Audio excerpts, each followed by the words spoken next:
Hello hello नमस्कार सबैजनालाई।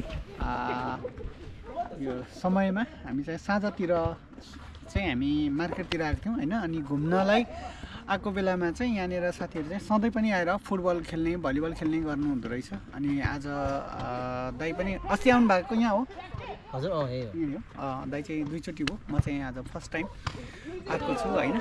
अनि एकदमै यहाँनिर चाहिँ अब रमाइलो खालको कुराहरू छ। अब छुट्टी आज विशेष गरेर छुट्टीको समयमा चाहिँ यसो मार्केट आउने, आज मार्केट आयौँ। अनि छुट्टी भएको बेलामा मार्केट आएर सामानहरू के किनिसकेका छौँ। अनि त्यस पछाडि अब भनेको चाहिँ पक्कै पनि हामी चाहिँ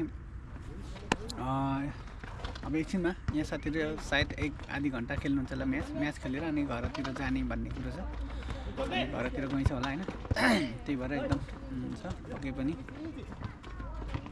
यहाँनिर फुटबल खेलिराख्नु भएको छ बनारसले साथीहरूले होइन।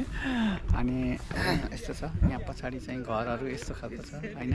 अब यहाँ यतातिर प्राय बन्ने घरहरू चाहिँ सानो देखिए पनि अब 3 तलासम्म होइन। माथि चाहिँ छाना भनौँ न के भन्छ, अब हाम्रो नेपालमा सिलिङ भन्छ होला सायद। माथि सिलिङसँगै कोठाहरू भएको त्यसरी व्यवस्थित गरेर बनाएको हुन्छ। म बस्ने कोठामा पनि म चाहिँ सबैभन्दा माथिबाट बस्छु। त्यस्तो खालको कोठा छ यहाँनिर। तपाईँहरू देख्न सक्नुहुन्छ यो सबै 3 तले 4 तले घरहरू चाहिँ यस्तो खालको छ है। तपाईँहरू देख्न सक्नुहुन्छ यो पछाडितिर रहेको कुराहरू तपाईँहरूले देख्न सक्नुहुन्छ। अनि यतातिर पनि यस्तो छ है। पक्कै पनि यहाँ बच्चाहरू खेल्ने ठाउँ, यो पार्क रहेछ सायद। यहाँ स्कुल केही हुनुपर्छ सायद, स्कुल पनि होला सायद। यो स्कुलकै चौरी जस्तो छ जहाँसम्म चाहिँ मलाई लागेको कुरो चाहिँ होइन। अब यहाँ साथीहरू म्याच खेल्दै हुनुहुन्छ पुरै। यहाँनिर साथीहरू म्याच खेल्दै हुन्छ भकाभक होइन।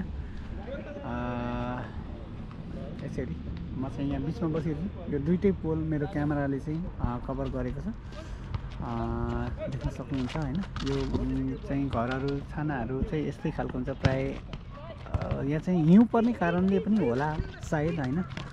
अनि तातोको लागि पनि होला। यो चाहिँ छाना नै लगाउनु पर्ने विशेष गरेर हाम्रो नेपालको जस्तो यो गाउँघरमा चाहिँ यस्तो खालको छ। 2-3 तले भए पनि सबै यता परको घरहरू हेर्दाखेरि पनि त्यसको माथि छाना नै प्राय लगाइएको हुन्छ। यहाँनिर चाहिँ साथीहरू होइन भन्दै ल साथीहरू अब यस्तै भिडियोहरू छन्। अब यहाँ हामी